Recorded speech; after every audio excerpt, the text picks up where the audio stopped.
let's do a live stream.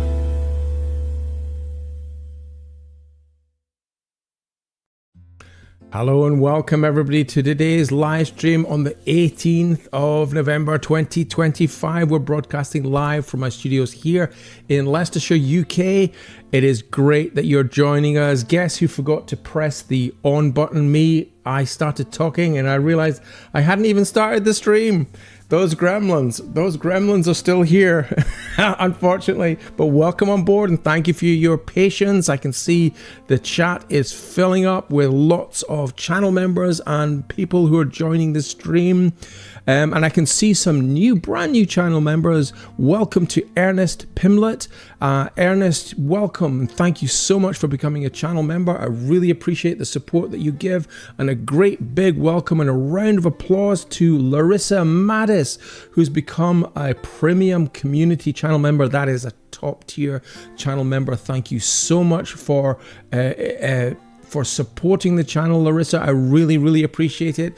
I really hope you enjoy all the content, all the members only content that you get, in addition to all the free content that is available on my channel. There's over 800 videos, tutorials and inspirational videos for you, the creative community, and it is there as a resource for you. I'm here to give you as much good help and advice and inspiration as I possibly can. If you're starting your stained glass journey, you may be on your stained glass journey, you just want to join us, or you may be retired, or you may have no previous kind of history of working with glass. Welcome on board. This is the Stained Glass channel for you. We have an international community of fellow creatives who join us every week, and we talk all things stained glass. So we're here for an hour to chat with you guys and to sort of get you up to speed with what's been happening here in the studio over the last week.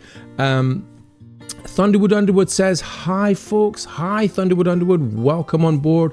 Julie Gritton, another channel member, says hello Julie, welcome today.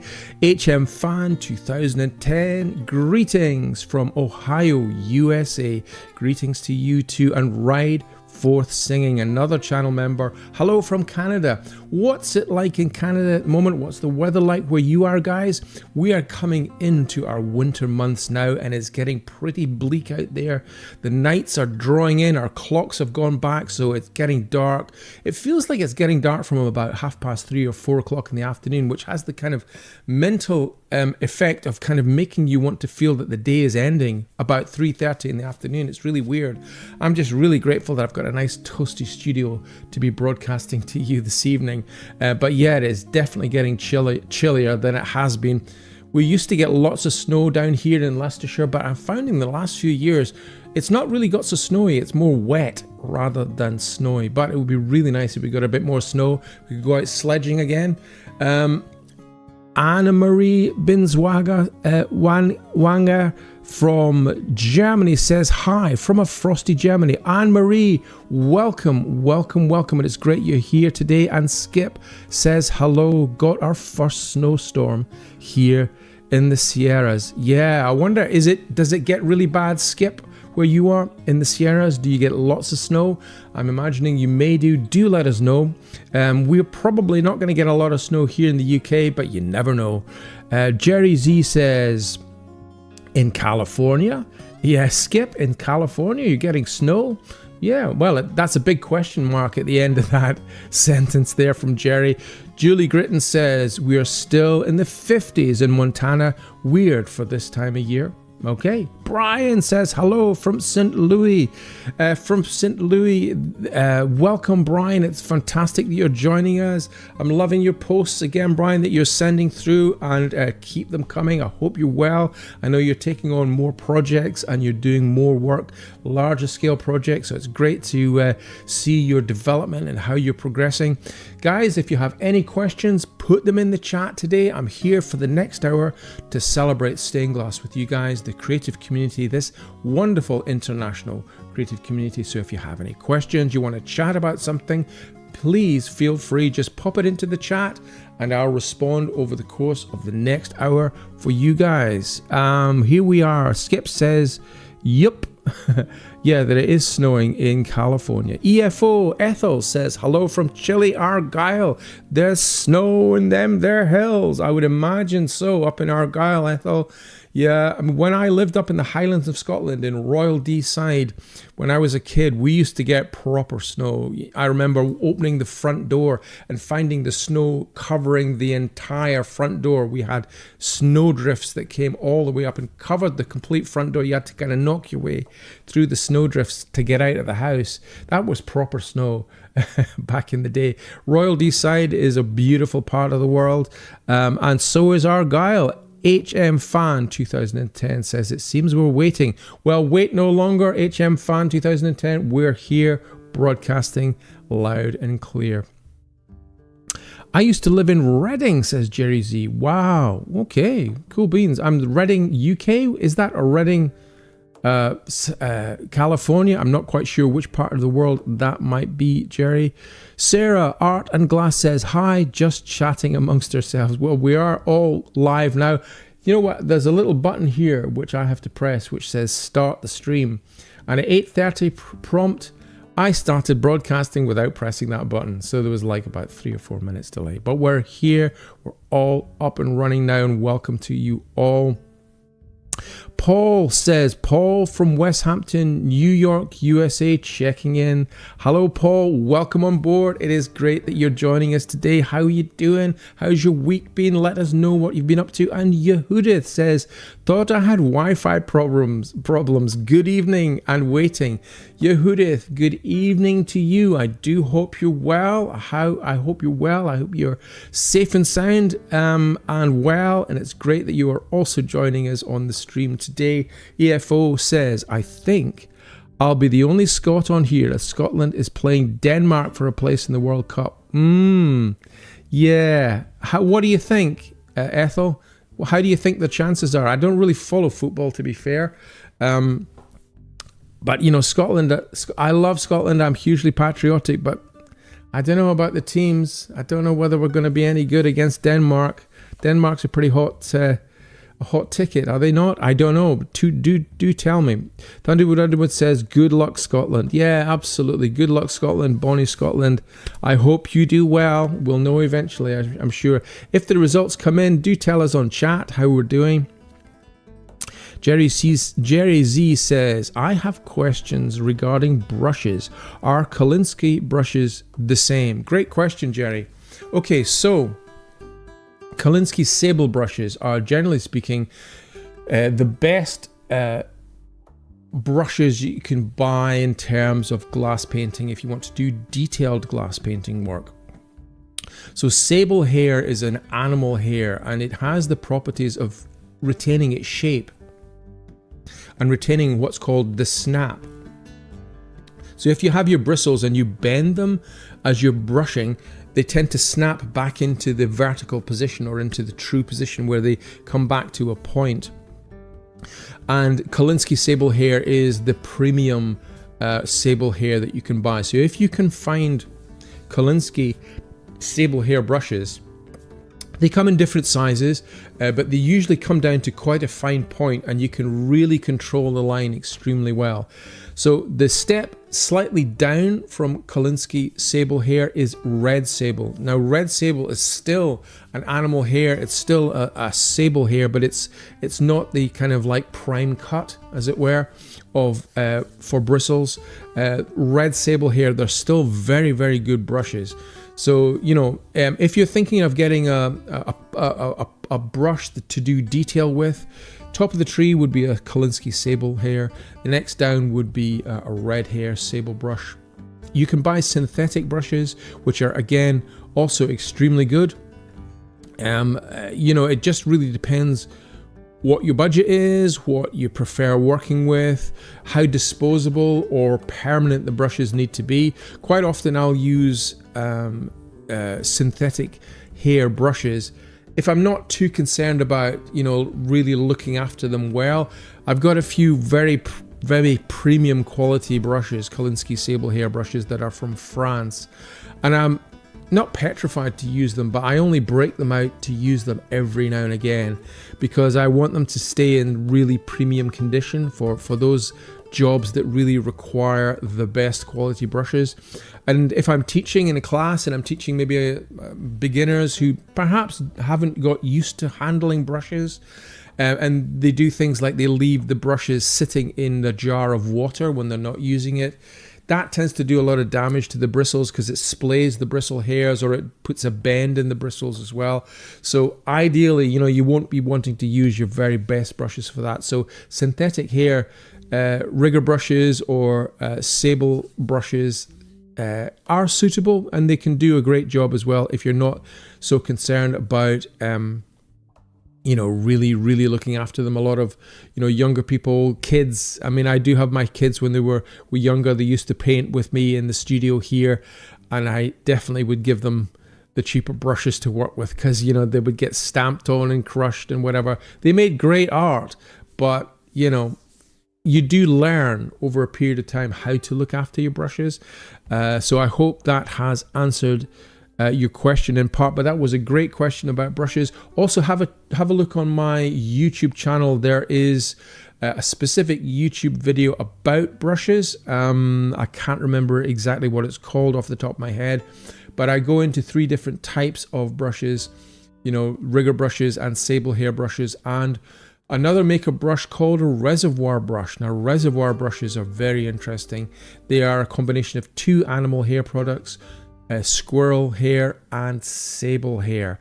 I think I've spoken a little bit about this on live streams before, but do check out that video if you want to get an in-depth tutorial on glass painting brushes. Sam Meyer says, hi everyone, Sam from Massachusetts. Hi Sam, welcome. It is great that you're joining us today from Massachusetts. How has your week been? Do let us know. Cincinnati Drew, what a great name. I made my first pattern with Procreate and it was so much fun. Thanks for all you do. Cincinnati Drew, that is wonderful. Again, another channel member along with Sam Myers and Jerry Z. Thank you so much for being a channel member. And what did you think of that tutorial video that went out on Sunday with Petri Anderson? It was great, wasn't it? I really enjoyed it. Petri was fantastic. We spent a day together a week ago yesterday. He came to the studio for a day and he brought some of his beautiful stained glass panels up. We put them on the big light box and we set up the cameras and we mic'd him up, and he just went through like a complete pro the whole tutorial from start to finish. He brought some samples of cartoons that he'd printed out full size, and I was just so impressed with what Procreate can do. Now, Brian has talked a little bit before about other software packages. Now, Brian reached out to me earlier on today and said that he uses GlassEye. GlassEye seems to be, again, another popular digital format for designing stained glass. I think it's about, someone else said, it hasn't been updated since 2014. Brian, maybe you could correct me if I'm wrong on that, but it seems to be a slightly older package, but according to you, if I'm correct, Brian, it still seems to do the job really well. And apparently, as Brian was telling me, it also helps to calculate the amount of glass that you might use, the amount of lead that you might use. So lots of really useful features seem to be built into GlassEye. I don't know where you can get it. Again, Brian, if you're still in the chat, do let us know where you could purchase GlassEye. Is it for Windows? Is it for PC? Is it for Mac? I know that Procreate and is really exclusively for the iPad with a stencil pen. But maybe GlassEye is available for PC. Do let us know, Brian, if you can. Do let us know where people can find it. It's worth checking out because it seems to come highly regarded, certainly with some of the creatives who have used it. But I am only familiar with Procreate, and I'm so pleased that Cincinnati Drew, you made your first pattern with Procreate. If you watched the tutorial on Sunday with Petri, you'll see how much detail and how in-depth Procreate can go. You can really get a lot, basically everything, or virtually everything that you can do with a paintbrush and the paper, or pencil and paper, you can do with Procreate. It does these digital renderings of inks and watercolors and charcoal in the most convincing way that they can then be exported to printers. And yeah, I just thought it was a great system. I mean, I'm still old school, to be honest, chat. I still design with pencil and paper, and I get down on my hands and knees and draw these things out on my hands and knees because I still like the tactile quality of the materials. I'm still very much in love with kind of paper and pencils and rubbers and charcoal and smudging and moving things around with your hand and ripping things up and sticking them down on top of one another, and that whole tactile quality that you get with the materials and getting used to the materials. I don't think digital technology will ever get close to that feeling, because I see people designing now on VR glasses, which looks the most bizarre thing in the world. You know, they're kind of moving their arms around with wands in their hands and they're drawing in midair, but they're creating these amazing three-dimensional shapes. Now, I'm sure there's a place for it, but to be wandering around using your hands, kind of waving around, but without any kind of resistance or feeling of friction of material, the material speaks to you, doesn't it? If you work with pencil and paper or charcoal and paper, the sounds speak to you, the resistance and the friction of the material on the paper or on the canvas speak to you just in the same way that glass does. And I think that if you can be in contact with and in harmony with the materials, that really does bring a huge amount to the creative process, which is missing from the digital experience. What the digital experience is good at, I think, is helping you to manifest ideas quickly. It helps you to kind of realize concepts.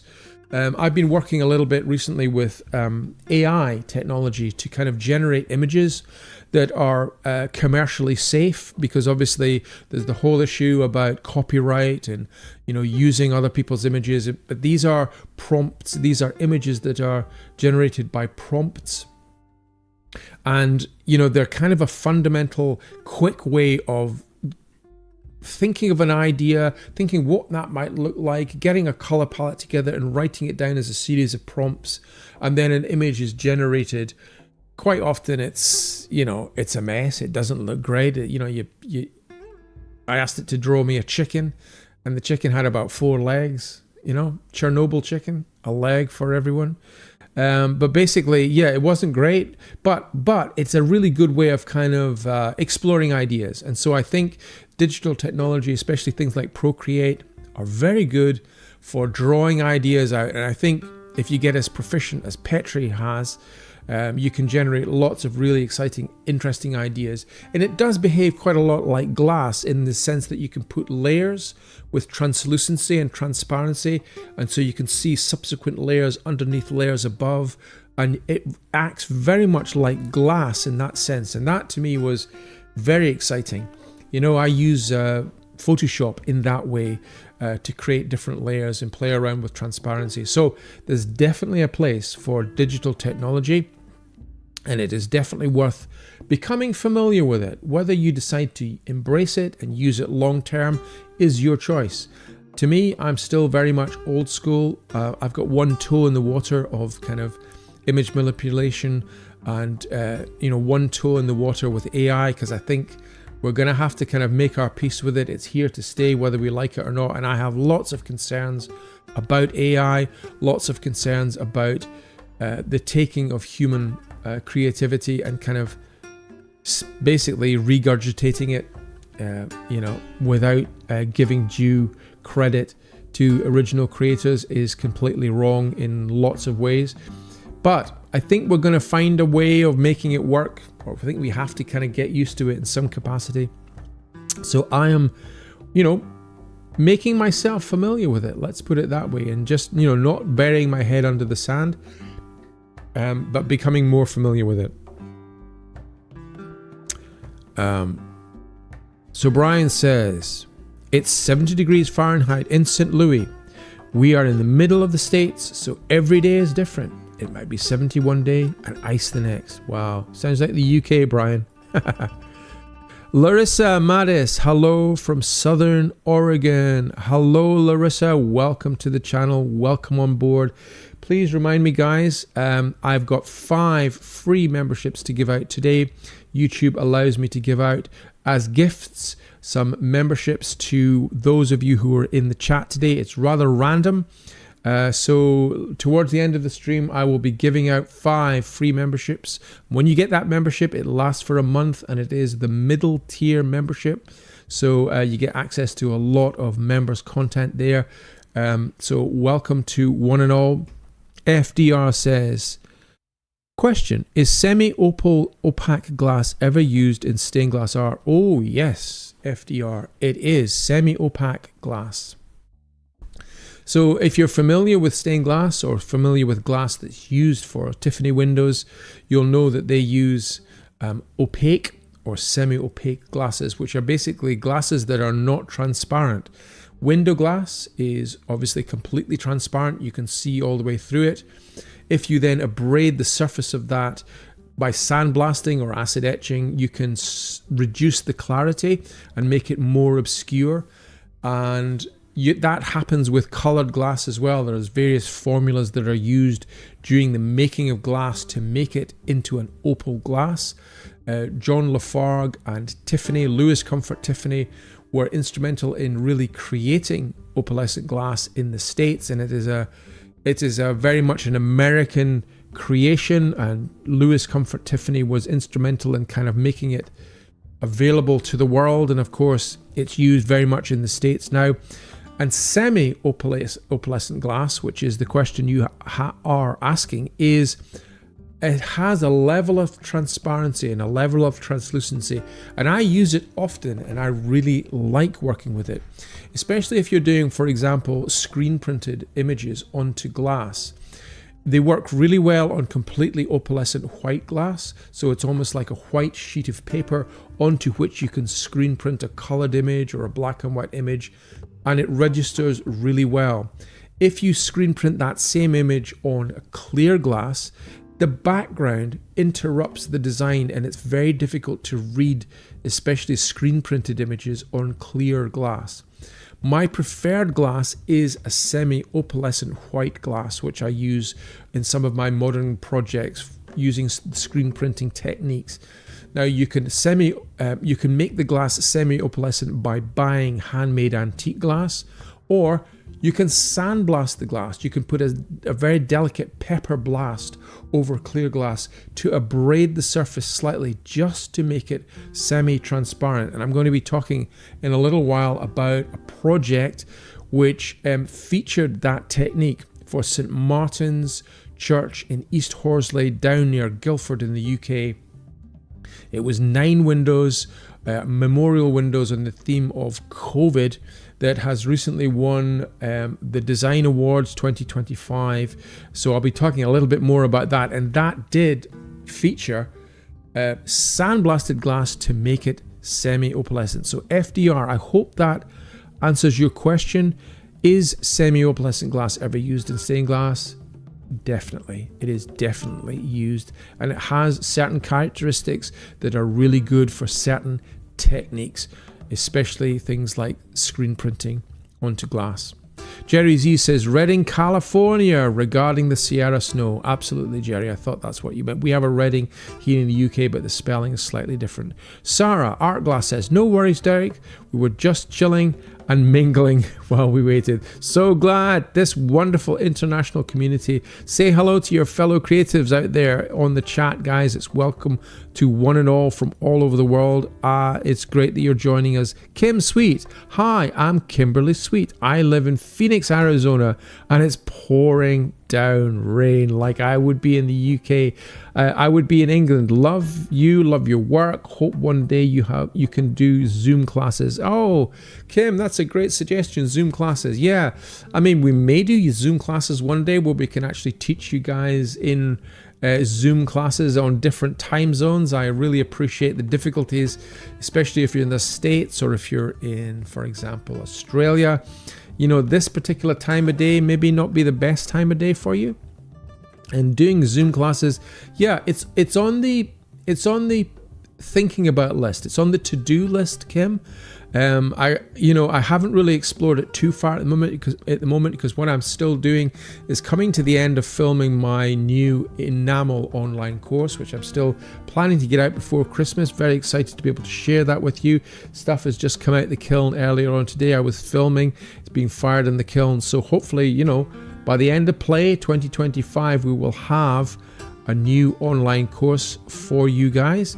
And then I may consider maybe doing some Zoom classes, but again, we would have to tailor make a course specifically for Zoom classes where we maybe set some lessons and we had some Zoom classes, a little bit like Tim Carey's format. I really like the way he set up his classes where he does sort of online Zoom classes with groups, gives you some homework to do.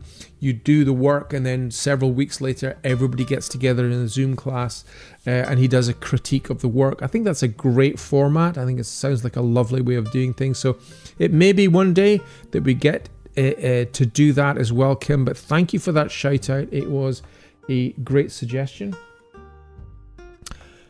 EFO says, I don't know about football either. I can hear shouting from the other room.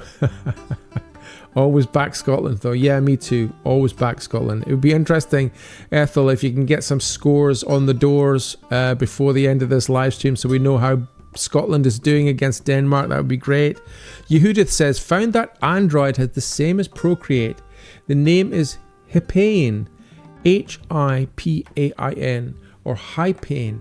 That's really interesting. I don't know anything about Android devices, Yehudith, at all, but there you go. I know that there are other image manipulation digital software packages out there, and GlassEye is one of them, and apparently Hipain is one on Android. That's really interesting to know. Excellent video, so informative. Yeah, I'm presuming you're talking about Petri Anderson's video. Yeah, that was a great video. That's hopefully going to be an evergreen video for you guys, so that if you are wanting to learn about Procreate in relation to designing stained glass, that will be the video hopefully which will help you to introduce you really to how to use Procreate for designing and making your stained glass windows. Maggie, Chernobyl chicken. Yeah, Chernobyl chicken. Good old AI, a leg for everyone, eh?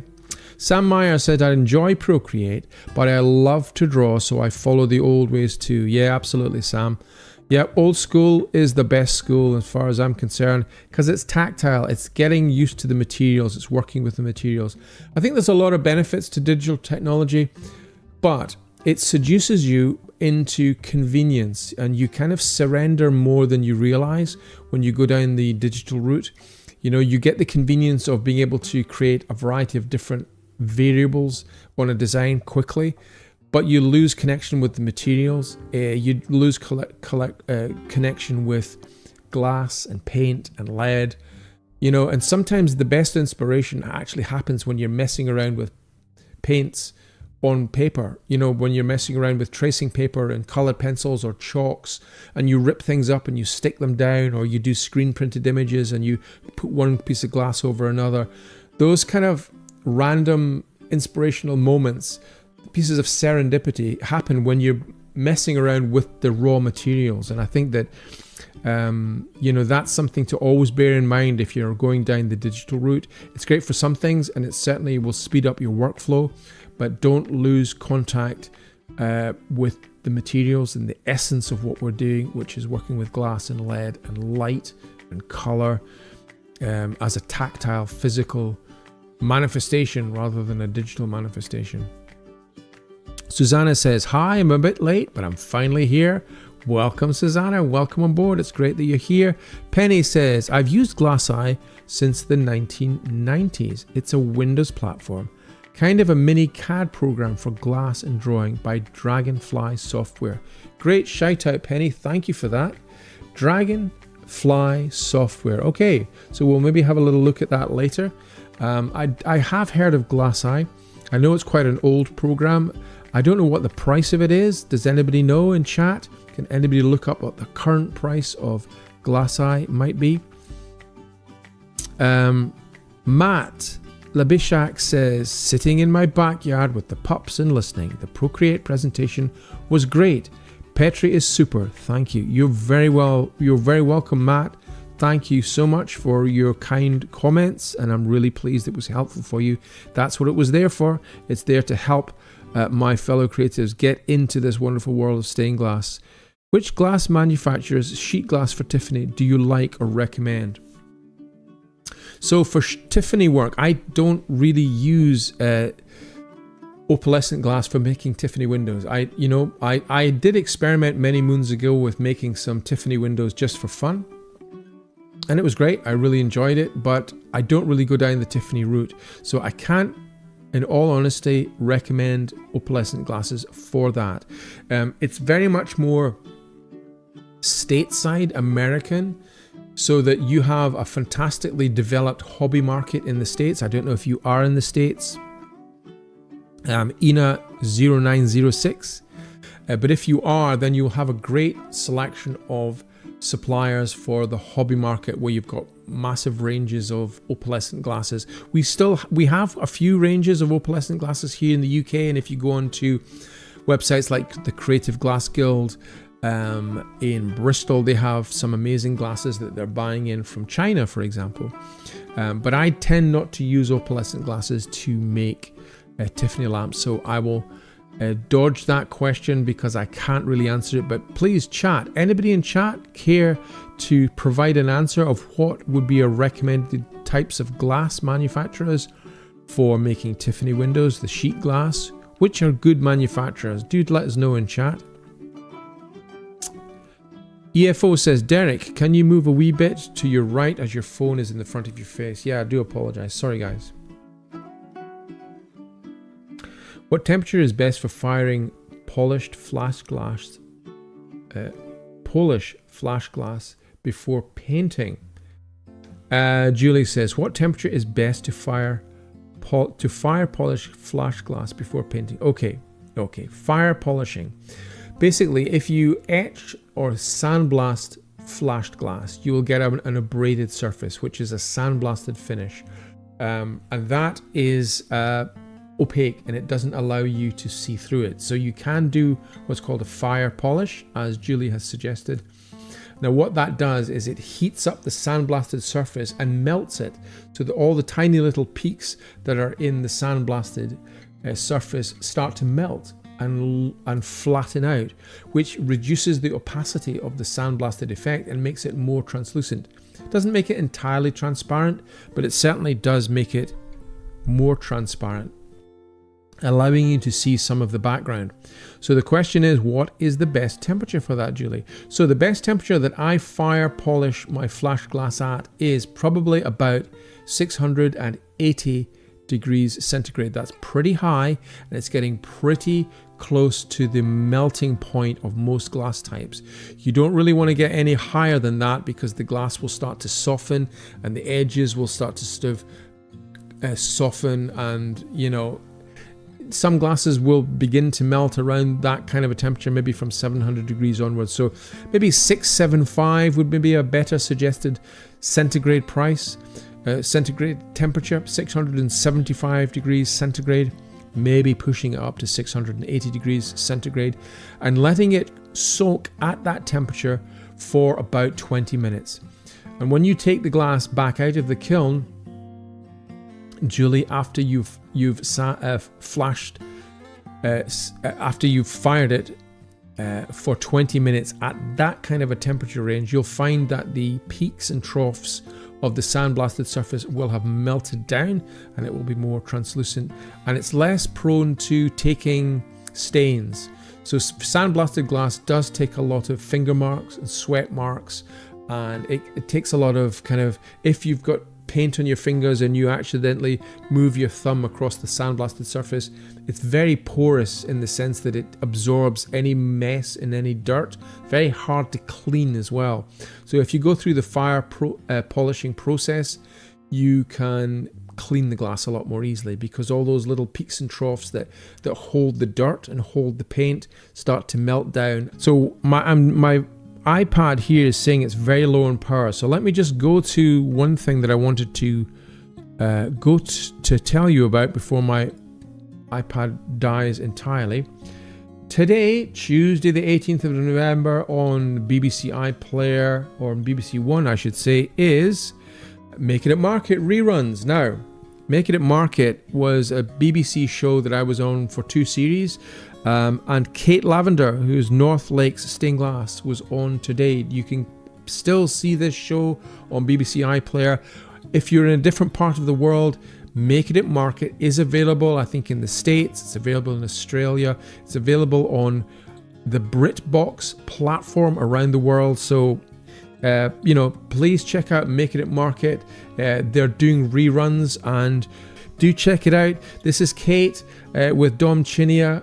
Really enjoyed working with Kate. She was new to stained glass and wanted to turn her hobby into a full-time career. So we were working with her at Waterperry Gardens in Oxfordshire, in sunny weather, in terribly rainy weather, but it was a wonderful experience. And I've mentored a variety of different creatives over the years on this show. I really enjoyed the show, and it was great to be part of it all. This is some of Kate's work here. Do follow her, North Lakes Stained Glass, on Instagram. She is really throwing herself full speed into stained glass as a full-time job. She's teaching in a variety of different locations and doing her online work as well. So do follow Kate Lavender on North Lakes Stained Glass if you get a chance. Check out Make It at Market on BBC One iPlayer. Let me just bring you up to speed a little bit on what's been happening here at the studio. So last week, one of my artworks, which I completed in 2024, was up for an award, the Guildford Design Awards 2025, which I'm really pleased to say it won. It won the Public Art Buildings Award, which I was delighted about. I wasn't able to join that award in Guildford because I was actually in London that night on an event for the Worshipful Company of Glaziers, but on the train back home, I got the message through from the team. There was 3 or 4 people who went to the event, and we won the award, which was absolutely wonderful. So basically, I wanted to talk a little bit about this particular project, because the important thing for me is, it's wonderful that it won the award, but the important thing for me is the community engagement aspect of it. We did a lot of community engagement with St. Martin's Church in East Hornsley, near Guildford, down very close to the sort of centre of London. And we did a series of Zoom meetings where we talked to the community. Lots of people got onto those Zoom calls, and we were looking at designs and showing designs together.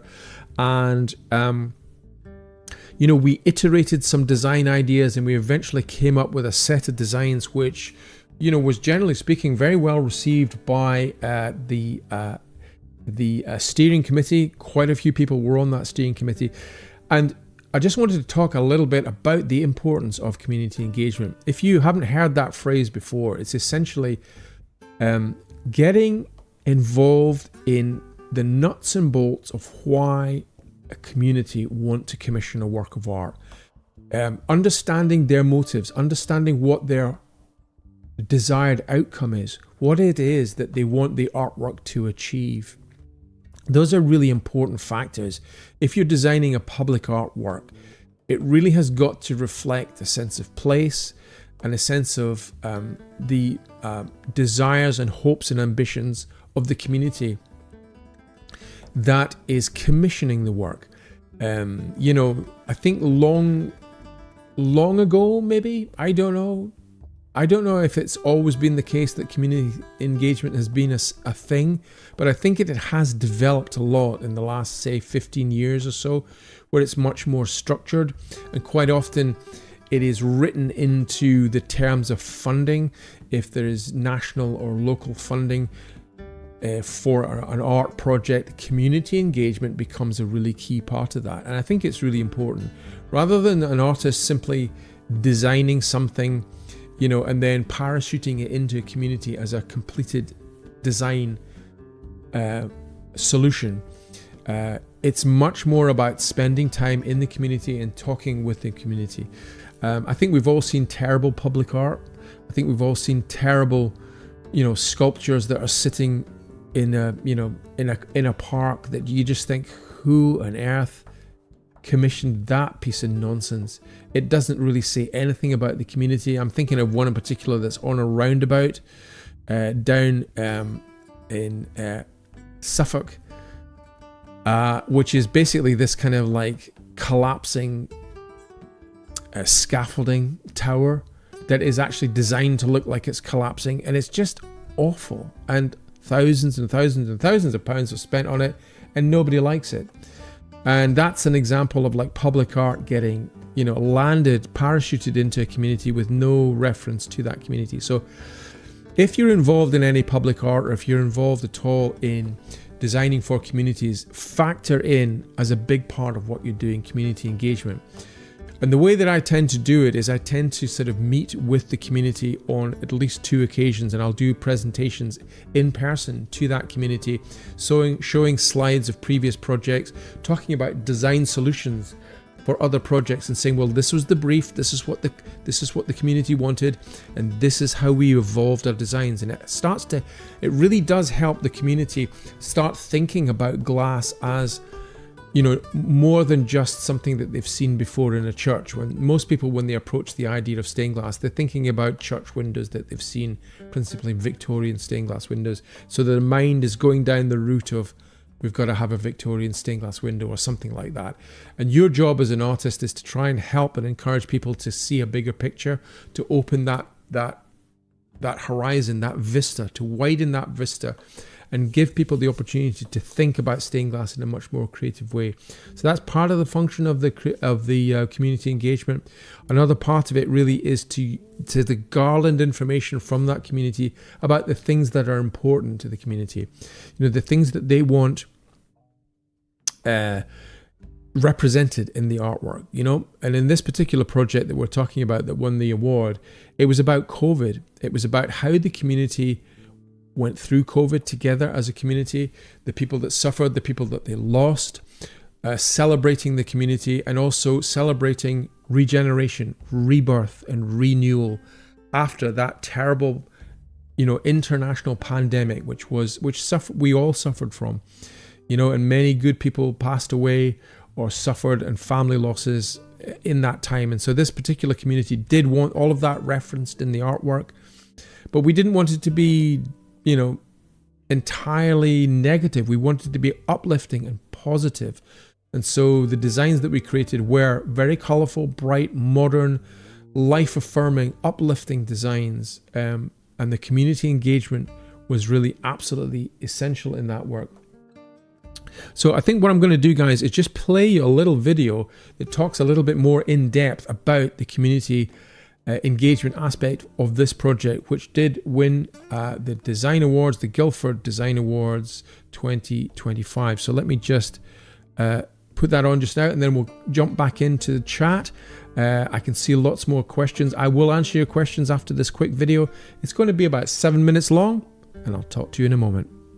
So I was approached by the minister, Reverend Renos Peterides, to come down and visit the church with a view to looking at a specific area. It was the north elevation of a 1980s extension to the church, which had blank glass in it.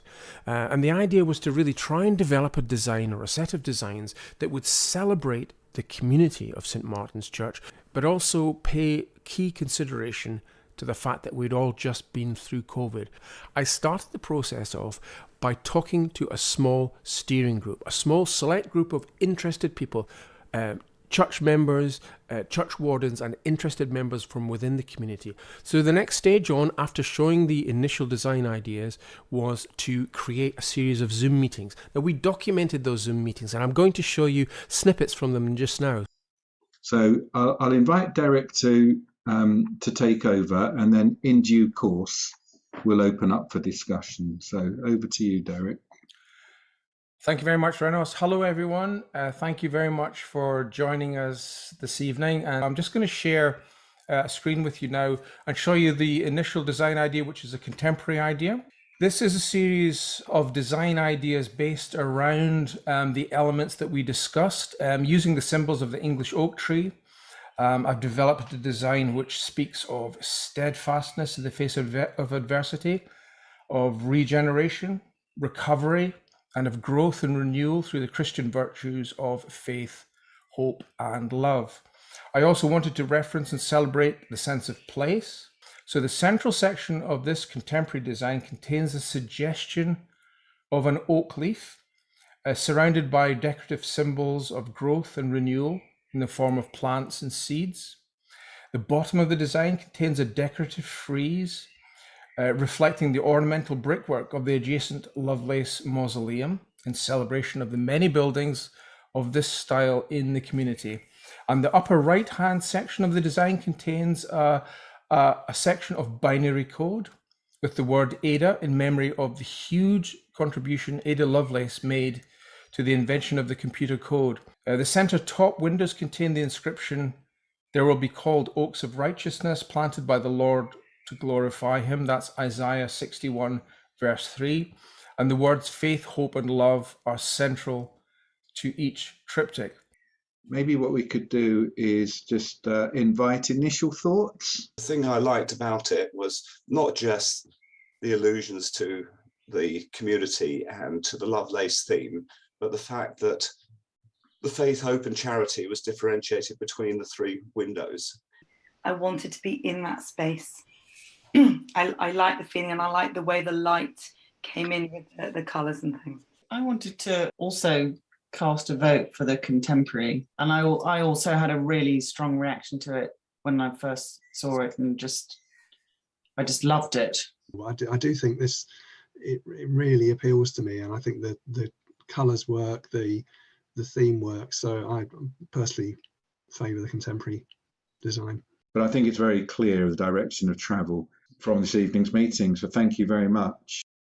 So now we have a set of designs that have been approved by the community, a faculty application has been granted, and the church is now busy fundraising. So let me introduce you to Renos to tell you how you can now get involved in the next part of this exciting story. Hello Renos, how are you? Hello Derek, I'm very well thank you. How are you doing? Yeah, great. Lovely to see you again. I think the last time we spoke was online like this at a community engagement meeting where we looked at a variety of different designs, and it's great to see that the project has moved on and the story has developed further, yes? So it's been an exciting journey so far, Derek. After you led those very interesting and excellent community engagement meetings, Parochial Church Council met and approved the final designs that you proposed, and then we applied for what's called a faculty.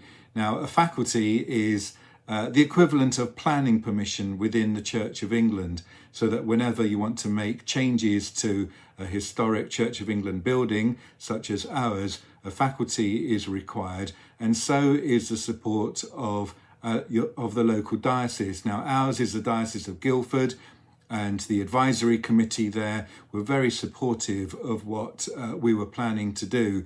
And that meant that when we applied for a faculty, it was very forthcoming. In fact, it didn't take very long at all.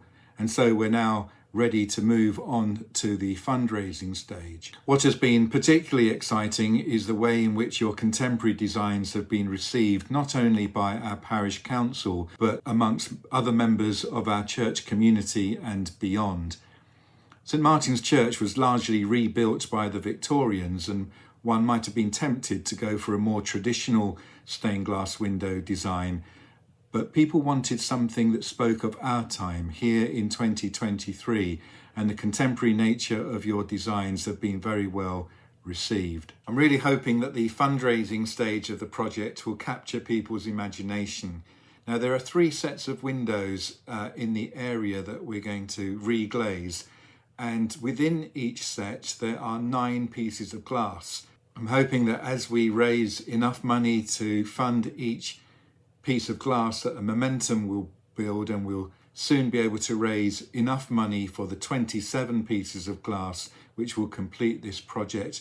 Then we can place the order and wait a few months for the arrival of what I'm sure is going to be a really exciting feature of St. Martin's Church that will bring people to us, not just to worship, though that's important, of course, but also to visit our church, to see the windows, and hopefully be inspired by them.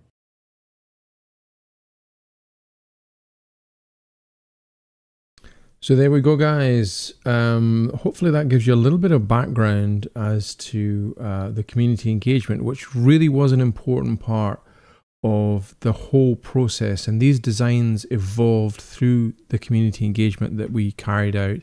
And I just was delighted for the community that this award came to them as well, because they invested so much of their time emotionally and energetically and spiritually into this whole endeavor, and I'm just really delighted that we get a sort of this particular conclusion.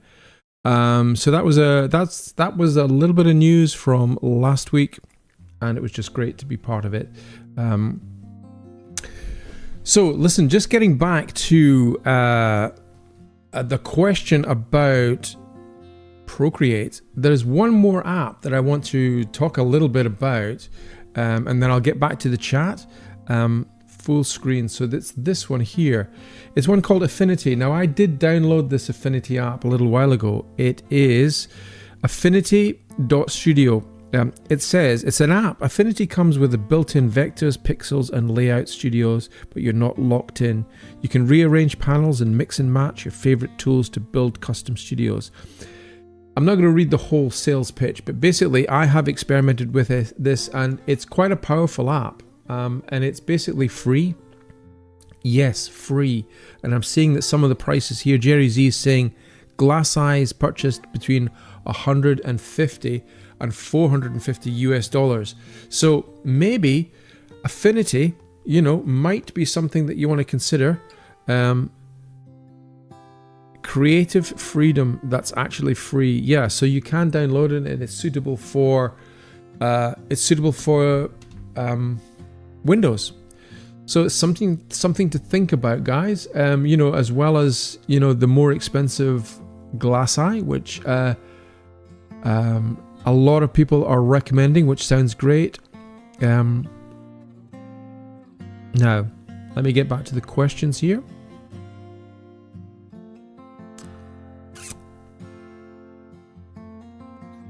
So Magali says, how many stained glass manufacturers do you have in Europe besides Lambert's?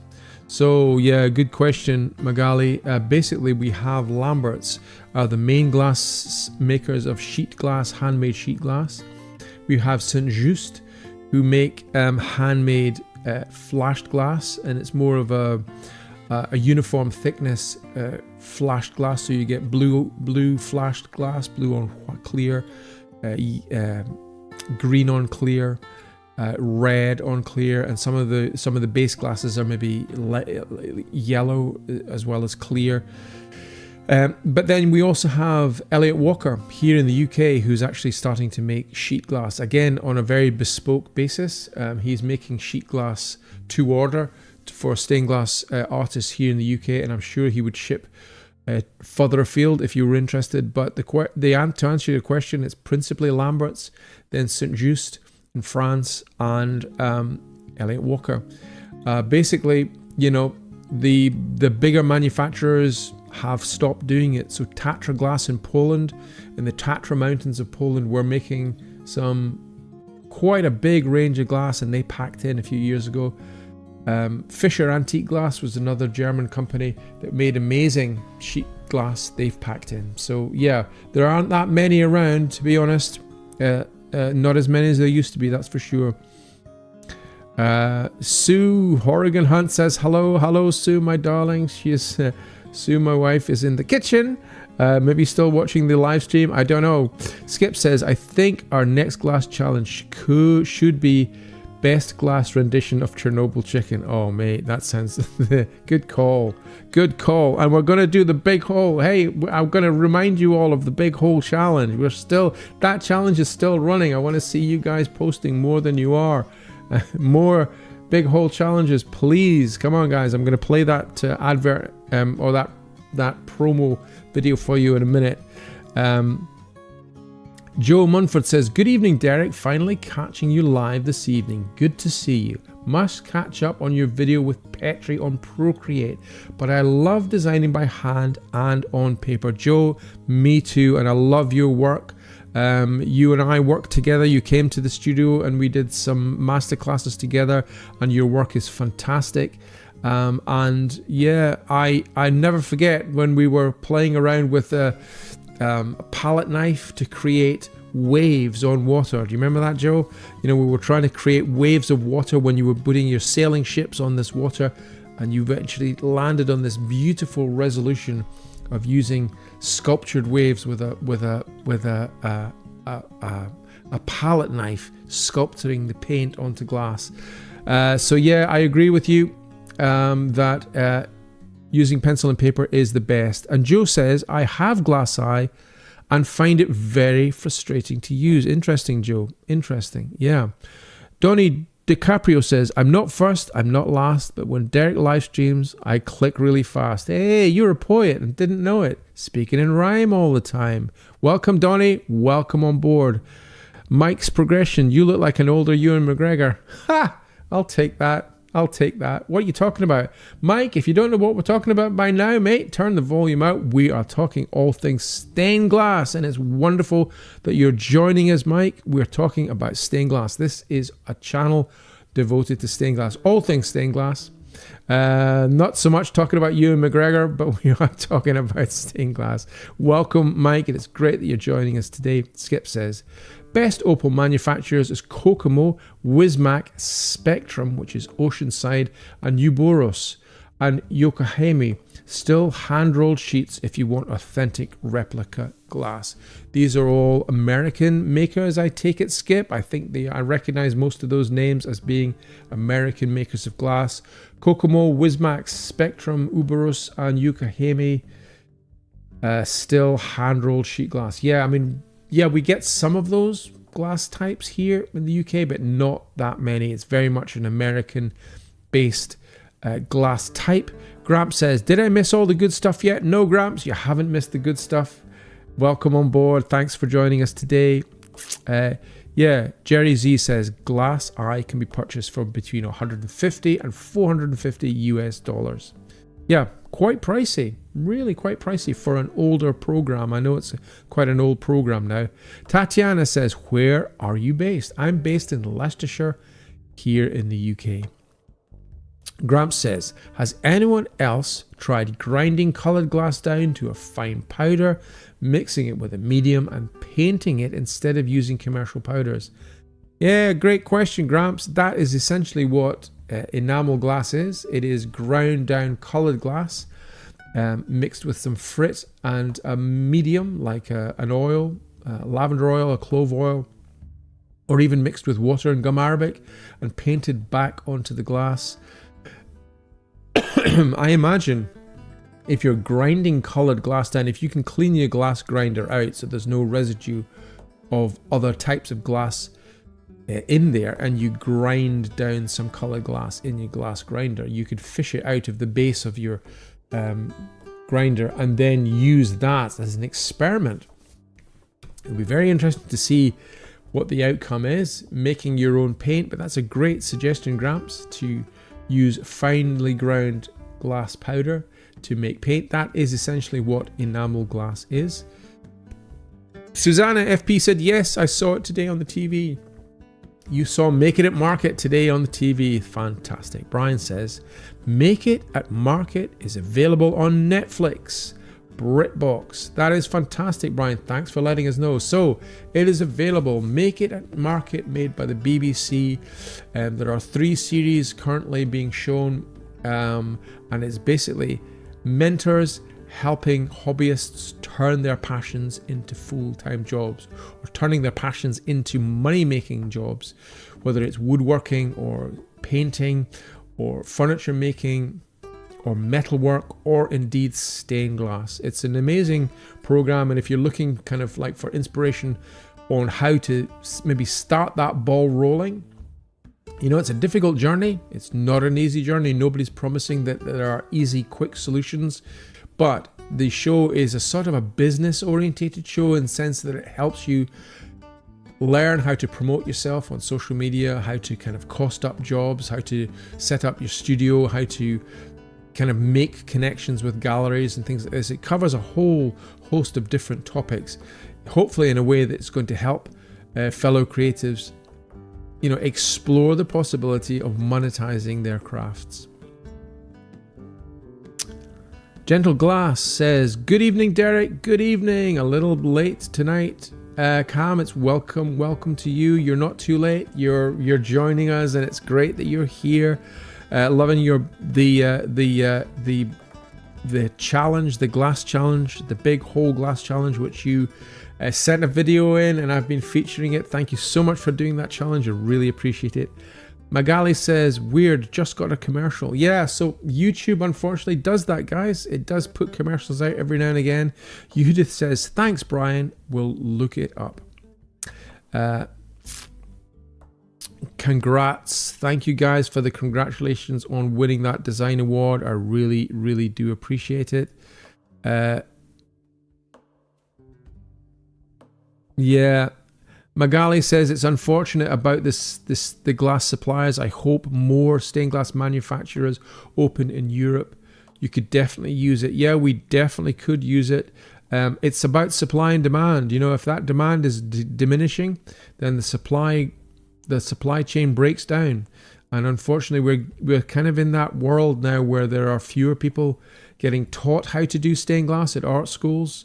And so they're not setting up studios and buying materials. And the hobby market in America is a very big engine for keeping all of the manufacturers busy. The people that make glass tools, cutting tools, pliers, breaking pliers, glass, lead, copper, soldering iron, solder, all of those things depend on people coming into the craft and buying those products that keeps the supply chain alive and functioning.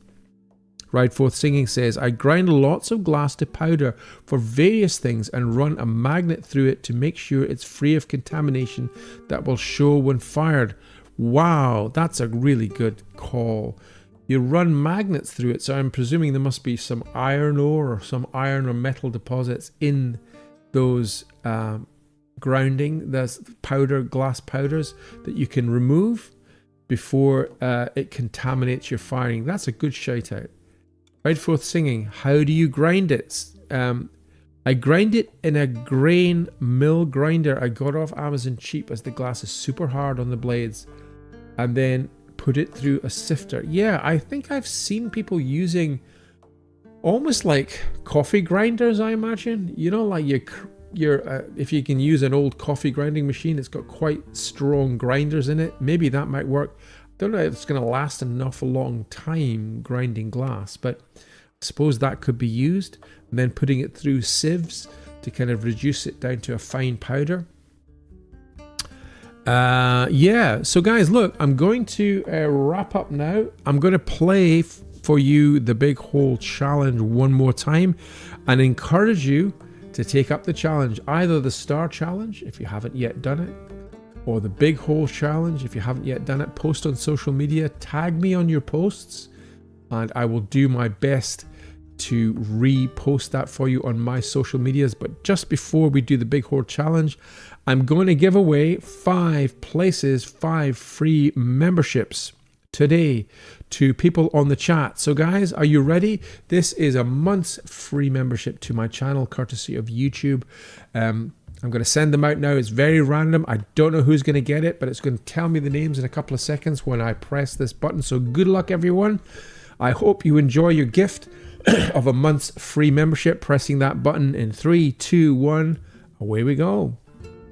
Let's see who's won a membership for the next month. Derek is sending 5 gifted memberships. So Tegan Lee received a gift membership. Fantastic, Tegan. Welcome on board. I hope you enjoy your month's membership. DP received a gift membership. Welcome, DP, and thank you for being part of the stream today. And Carmine Sparks received a gift membership. Kevin Humphrey received a gift membership, and Bubba Doom 1 received a gift membership. Guys, welcome. I really hope you enjoy your membership. Have a look through all of the members only content on the channel. Hope you enjoy it, and do come back for more once your membership finishes in a month's time. Do consider joining afterwards. Welcome to all of you as members, and welcome to everybody who's been on the stream today. Thank you so much for all of your questions. Joe said, in the UK you can buy frit grinders from Reading Stained Glass. Can you indeed, Joe? That is really interesting to know. Reading Stained Glass. Now, they're a great stained glass supplier. They have a terrible website, which is just basically a static page. So you've got to go down to Reading Stained Glass in person in the UK, which is kind of near London. And it's like an Aladdin's cave of amazing stained glass. You can also phone them up, and John London, who runs Reading Stained Glass, is very good at posting things out. So you may be able to get a frit grinder posted to you. Thank you, Joe, for sending that into chat.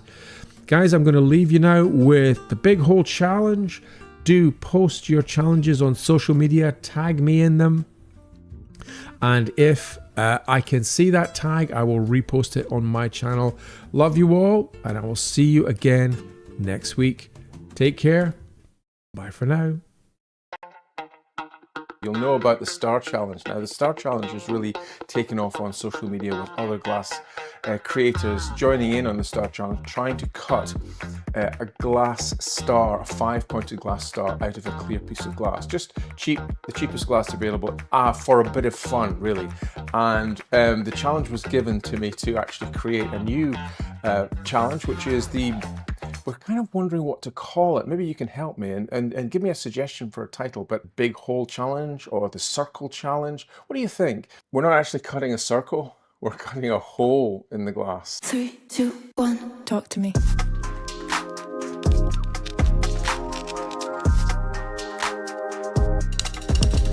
Okay.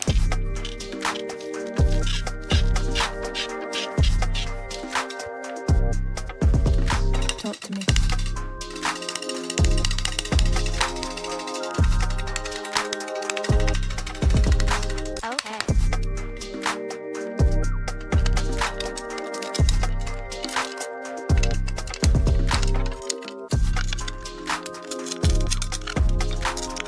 Remember, always wear goggles and gloves when you're trying this challenge. Okay. Have fun.